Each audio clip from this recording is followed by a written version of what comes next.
আমি যদি তোদের সঙ্গে সন্ধি করি মানে মিটমাট করে নি তাহলে অর্থটা ছেড়ে দিবি বাবা? দিতে পারি একটা শর্তে। কি শর্ত তোমাদের? ওই অর্থের ভাগ এনে জয়পত্রতে লিখেছো না, ওটা ছিঁড়ে আবার নতুন করে লিখতে হবে। এমন কিছু নয় গো, এমন কিছু নয়, লিখতে হবে আমরা দুই ভাই সতী মায়ের পুত্র আর তোমরা চার ভাই ত্রিবিন্দা কৃষ্ণ উপযুক্ত দেব প্রতিপা কোনো তাই না, তোমার পিতার কাজ তো বোকা। ওই হুকে হারে বাক্য কোথায় কোথায় আমার বাবা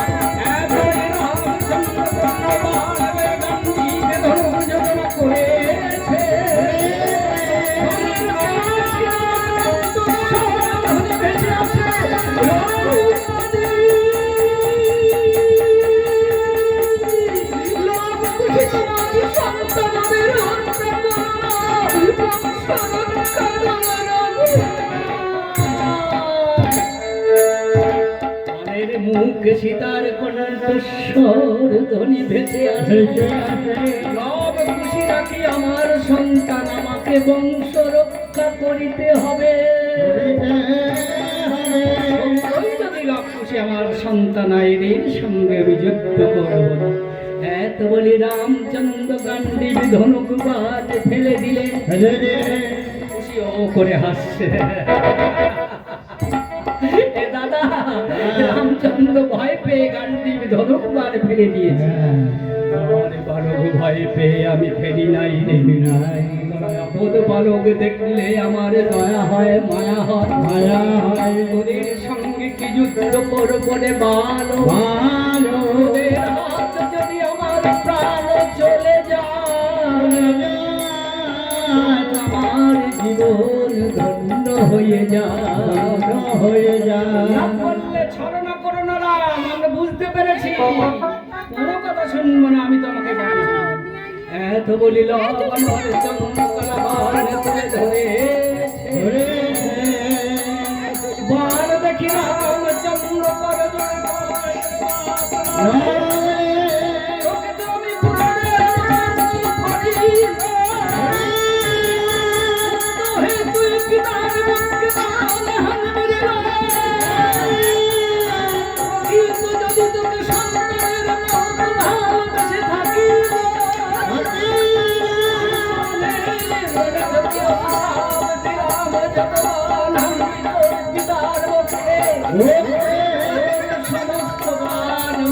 কণ্ঠে মালা হয়ে বলবে, কোনো কথা শুনবো না রাম, আমি তোমাকে বানান। এত বলিল আমার চন্দ্রকলাবান তুলে ধরে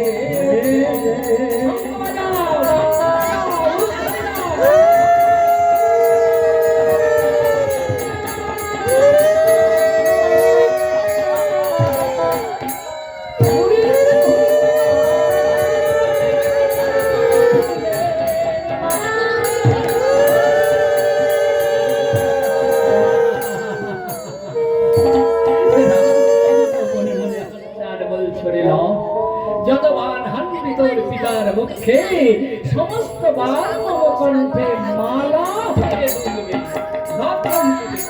আরে ভাই খুশি, রামকে একটা বান হেনে দিলাম, কণ্ঠের মালা হয়ে গেল। হ্যাঁ তাই তো দেখি রে ভাই, মন বলছে রাম বোধ আমার আপনজন হবে রে। বলে দিয়ে বলবো ভাই খুশি, বলেতে তুই ফুলের মালা করেছিস, সেই বলে ফুলের মালা কাটবো। ভাই বাপকে বসিয়ে দিয়ে ভাই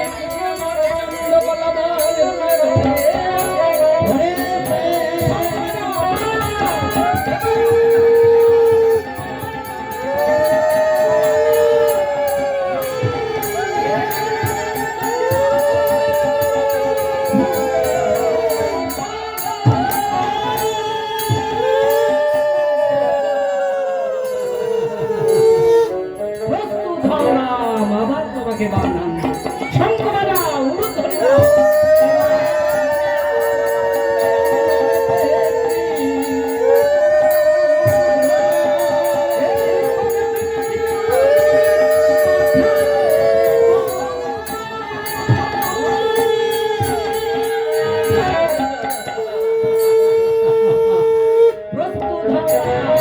এবার তোমাকে সামনের ভবনে যেতে হবে শঙ্করা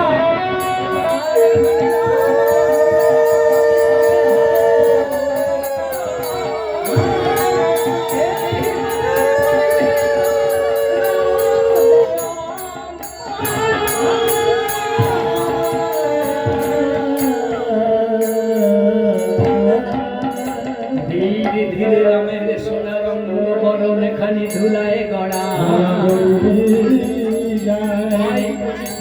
রামের সোনার মুকুট খানা তুলে নিলে রামের করেছিল সোনার অঙ্গুরি কিনা সোনার আংটি সেটাও খুলে নিলে একটা একটা করে রামের অঙ্গের ভূষণগুলো সব খুলে নিলে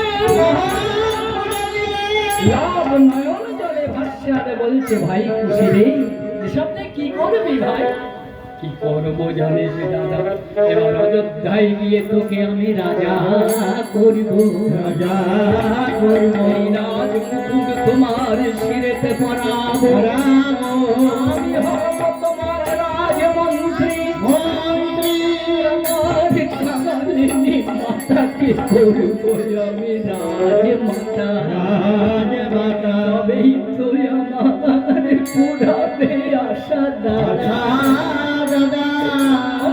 রণক্ষেত্রে সবাই মরেছে একজন মরেনি কে ভক্ত হনুমান হনুমান লব খুশির কদন পানেছে আত্ম ভোলা হয়ে গিয়েছে কি অপূর্ব দুটি বালক দেখতে যেন আমার প্রভুর মতো দেখতে সত্যই যদি এরা প্রভুর সন্তান হয় এই বালক দুটিকে বাঁচিয়ে রাখতে হয় আমার প্রভুর বংশ রক্ষা হবে এর কাছে আমাকে ধরা দিতে হবে মা জানো কি আছে আমাকে দেখতে হবে মা হনুমান নিজের মায়া বলে 100 হাত লম্বা হয়েছিল রণক্ষেত্রে আবার নিজের মায়া বলে ধীরে ধীরে একটি ছোট্ট মর্কট বানর সেজেছে খুশি লক্ষ্য করেছে দাদা মর্কট বানর বসে আছে রে দেখে ভাই ব্রহ্মজালে হনুমানকে বন্ধন করলে লাভ করলে ভাই খুশি এই মর্কট বানরটাকে আবার বন্ধন করলি কেন কি করবি ভাই কি করবো জানে রে দাদা দুই ভাই নিয়ে খেলা করবো মায়ের কাছে ধরে নিয়ে যায় আবার খুশি ভক্ত হনুমানকে সঙ্গে মাঝের ভজন কুটিরে যায় বাইরে থেকে মামা বলে কত হুঙ্কার করা সীতামা ঘর থেকে বাইরে এসে বললে হ্যাঁ রে খুশিরাও এত চিৎকার করিস কেন বাবু কতদিন ধরে তোমার কাছে সোনার মুকুট বায়না ধরে তুমি তো আমাদের ফুলের মুকুট দিয়ে ভুলিয়েছ মা এই দেখো যে আজ যুদ্ধে সোনার মুকুট খানি জয় করেছি এই দেখো মা তোমার জন্য একখানা সোনার অঙ্গুরি এনেছি দেখি দেখি দেখি দেখি দেখি সীতামা ছুটে এসে অঙ্গুরিতে দেখলেন রাম সীতা লেখা চমকে উঠলেন তাই হবে আমার বিবাহের দিনে আমার পিতা যেন যৌতুক হিসেবে রঘুনাথকে যে অঙ্গুরি প্রদান করেছিলেন সেই অঙ্গুরিতে তো রাম সীতা নাম লেখা ছিল তাই তো সীতার সন্দেহ সত্যের পরিচয় ধরে লব তার সর্বনাশ করে বললে জানো মা অযোধ্যাবতী রামচন্দ্র অশ্বমেধ যজ্ঞ করেছেন আর যজ্ঞের অশ্ব এসেছিল এই তপবনের মাঝারে পদ্ম সুন্দরতা দিয়ে তোমার দোহাই দিয়ে বন্ধন করেছি লক্ষণ ভরত শত্রুঘ্ন রথ মহারথীকে মূর্ছা বলে মূর্ছা করেছি অবশেষে এসেছিল রামচন্দ্র রাজা তাকেও দিয়েছি উপযুক্ত সাজা এই দেখো আমার রামের সোনার মুকুট খানি জয় করে জয় করে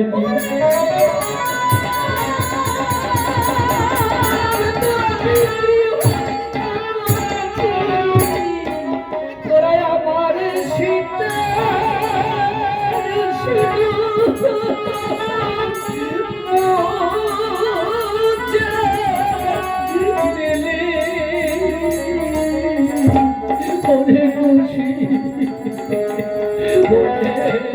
কুশলতা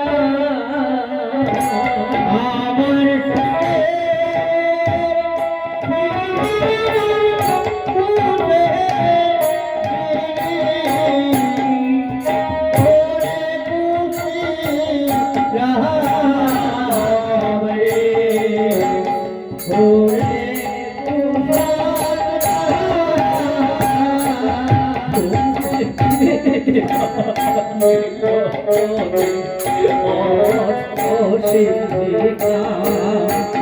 বান পাইলি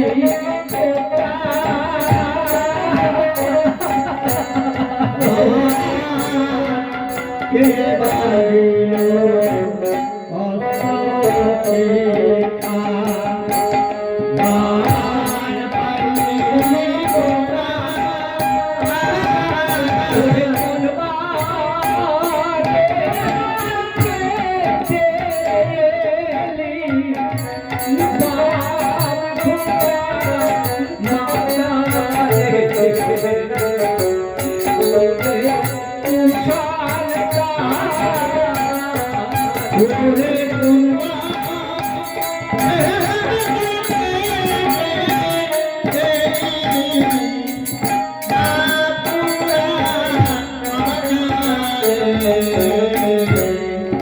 গোরা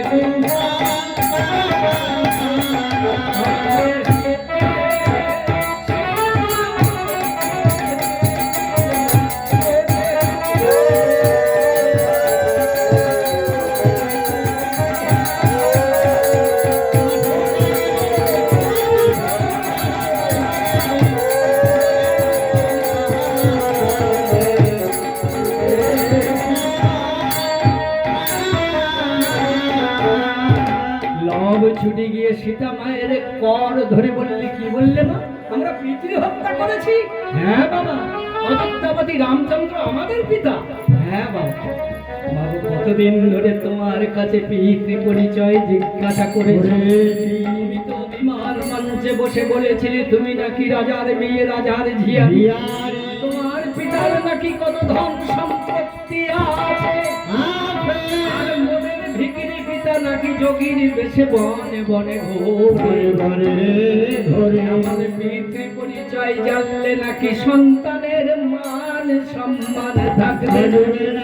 তুমি কি জানো না মা, সন্তান মাকে যেমন ভালোবাসে তদ্রূপ সন্তান পিতাকেও ভালোবাসে। তোমার জন্য মা জানতে এত বড় সর্বনাশ হয়ে গেল। সীতা দেবীর লজ্জা হয়েছে, তাদের বদন খানি চেপে ধরেছে। আবার বলিস না রে, লাজে আমি মরে যাই রে। লোকে শুনলে আমাকে স্বামী কলঙ্কিনী বলবে রে। কোন বনে তোদের পিতা পড়ে আছে, চল যাই দেখি। পিছন ফিরিয়ে দেখছে হনুমানকে বন্ধন করেছে। আরে লাও, কাকে বন্ধন করেছি? রাম ভক্ত হনুমানকে বন্ধন মোচন করে দে। এবার বন্ধন মোচন করে দিলে হনুমান, কোন মনে তোমার প্রভু পড়িয়ে আছে, চলো দেখি গিয়ে। তথা হতে চারিজনা করিলেন গমন। তপবনে গিয়া সীতা মা দিলেন দর্শন। রঘুনাথের সোনার অঙ্গ খালি ধুলায় গড়াগড়ি যায়। প্রাণনাথকে জড়াই ধরে বলছে অভাগিনীর পরাণ বধূ। আর অভিমান করি থেকো না, একবার কথা বলো। কথা নয় একবার কথা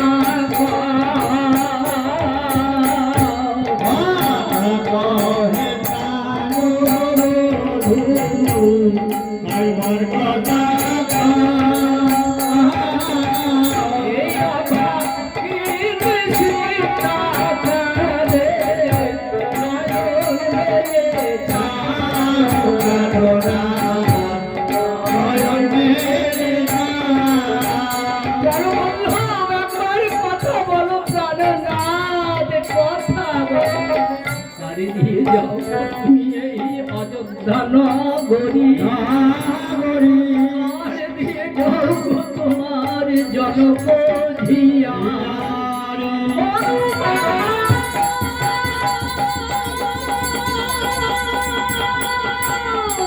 আমি আজ বাঁচতে চাই না, মরণে যেতে চাই। সীতামায়ের ওই ছন্ন ক্রন্দন ধ্বনি ভাসিতে ভাসিতে চিত্রকূট পর্বতে এমন সময় মহামুনি বাল্মীকি লবকুশীর দায়িত্ব, তপবনের দায়িত্ব দিয়ে 7 দিনের মতো বাল্মীকি চিত্রকূট পর্বতে ধ্যানস্থ হয়েছিলেন। এদিকে সীতামায়ের ক্রন্দন ধ্বনি শ্রবণ করে ধ্যান ভঙ্গ হয়ে গেল। চিন্তা করলেন আমি যদি এখনই তপবনে না যাই তাহলে সীতা হয়তো জ্বলন্ত অগ্নিতে ঝাঁপ দিয়ে মরতে পারে। সীতা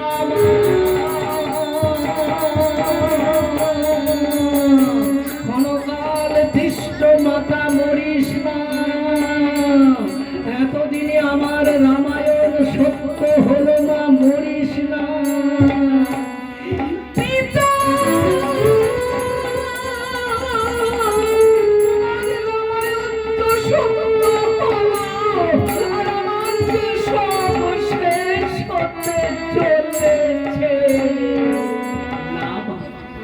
আমি যদি রামচরণের দাস হইতে থাকি,